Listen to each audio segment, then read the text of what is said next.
வணக்கம் friends, welcome to Mithras kitchen. இன்றைக்கி நம்மளுடைய மித்ராஸ் கிச்சனில் பார்க்க போகிற ரெசிபி முட்டை குழம்பு. நம்ம இந்த முட்டையை உடைச்சூற்றி பண்ண போகிறோம். இது தோசை, சப்பாத்தி, ஆப்பம் கூட ரொம்பவே நல்லாயிருக்கும். வாங்க எப்படி பண்ணுறதுன்னு பார்க்கலாம். இன்றைக்கி நம்ம வீடியோவில் பார்க்க போகிற விஷயம் முட்டை சாப்பிட்றதெல்லாம் நிறைய பலன்கள் இருக்குது. முட்டையில் ப்ரோட்டீன் இருக்குது. அது மாதிரி இது குட் கொலஸ்ட்ராலை அதிகரிக்கும்.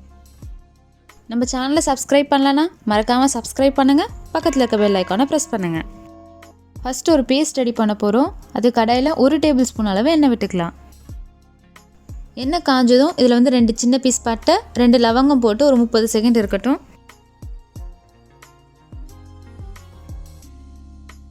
அடுத்து காரத்திற்கு ஏற்ப காஞ்ச மிளகாய். நாங்கள் 3 காஞ்ச மிளகாய் போட்டிருக்கேன். உங்களுக்கு எவ்வளோ காரம் வேணுமோ அவ்வளோ போட்டுக்கலாம். ஒரு 30 செகண்ட்க்கு அப்புறமா இதில் 4 பல் பூண்டு, 4 துண்டு இஞ்சி போட்டு 1 நிமிஷம் அளவுக்கு இதை வதக்கி விடணும்.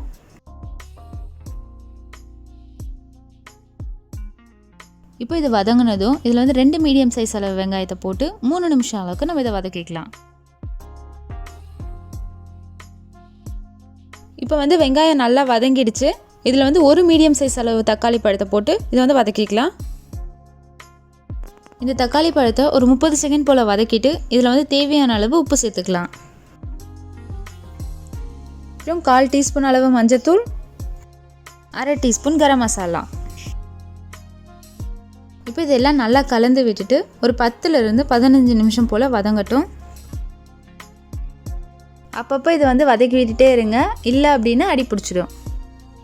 இப்போ இது வதங்கினதும் கேஸ் ஆஃப் பண்ணிவிட்டு இதில் 1/4 கப் அளவு துருவின தேங்காய் சேர்த்துக்கலாம்.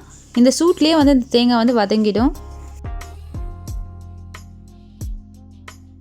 இப்போ இதில் 1 டேபிள் ஸ்பூன் அளவு பொட்டுக்கடலை சேர்த்துக்கலாம். பொட்டுக்கடலை சேர்த்தோம் அப்படின்னா நம்மளுடைய குழம்புக்கு திக்னஸ் கொடுக்கும்.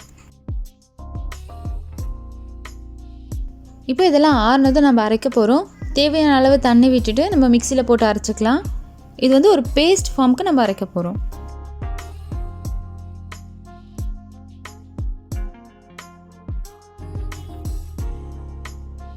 இப்போ நம்ம குழம்பு செய்யலாம். 1 டேபிள் ஸ்பூன் அளவு எண்ணெய் விட்டுக்கலாம்.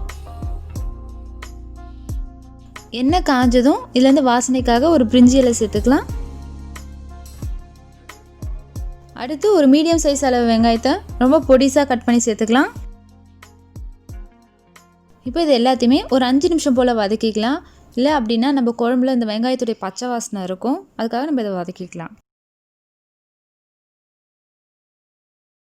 இப்போ இது எல்லாமே நல்லா வதங்கினதும் நம்ம அரைச்சி வச்சுருக்க பேஸ்ட் இதில் சேர்த்துக்கலாம். இது எல்லாத்தையும் நல்லா கலந்து விட்டுட்டு தேவையான அளவு தண்ணி சேர்த்துக்கலாம்.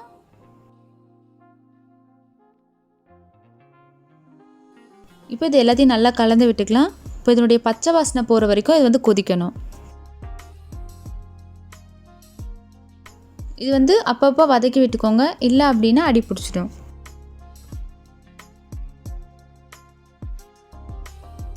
இதனுடைய பச்சை வாசனை போக 10லிருந்து 15 நிமிஷம் அளவுக்கு டைம் எடுக்கும். இப்போ இதெல்லாம் நல்லா கொதிச்சிடுச்சு. நம்ம முட்டை ஊற்றுறதுக்கு முன்னாடி இதில் உப்பு காரம் கரெக்டாக இருக்கான்னு பார்த்துக்கலாம். அடுத்து இங்கே நான் 4 முட்டை உடச்சி ஊற்ற போகிறேன். ஒவ்வொன்றுத்துக்கும் கொஞ்சம் கொஞ்சம் ஸ்பேஸ் இருக்க மாதிரி நம்ம உடச்சி ஊற்றிக்கலாம்.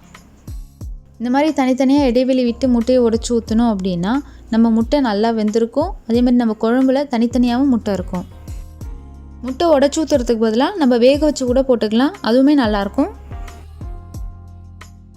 நம்ம முட்டை எல்லாத்தையுமே உடச்சி ஊற்றிட்டு இது மூடி வச்சிடலாம். இது லோ ஃப்ளேமில் 5லிருந்து 10 நிமிஷம் அளவுக்கு இருக்கட்டும். ஒரு 10 நிமிஷத்துக்கு அப்புறமா நம்மளுடைய முட்டை நல்லா வெந்திருக்கு. எல்லாமே தனித்தனியாகவே இருக்குது. கடைசியாக கொஞ்சமாக கொத்தமல்லி இலை தூவி நம்ம இதை இறக்கிடலாம். நம்மளுடைய முட்டை குழம்பு இங்கே ரெடி ஆகிடுச்சு. இது ஆப்பத்து கூட ரொம்ப நல்லாயிருக்கும். நீங்களும் உங்கள் வீட்டில் ட்ரை பண்ணி பார்த்துட்டு கீழே கமெண்டில் சொல்லுங்கள். உங்களுக்கு இந்த வீடியோ பிடிச்சிருந்தா லைக் பண்ணுங்கள், ஷேர் பண்ணுங்கள்.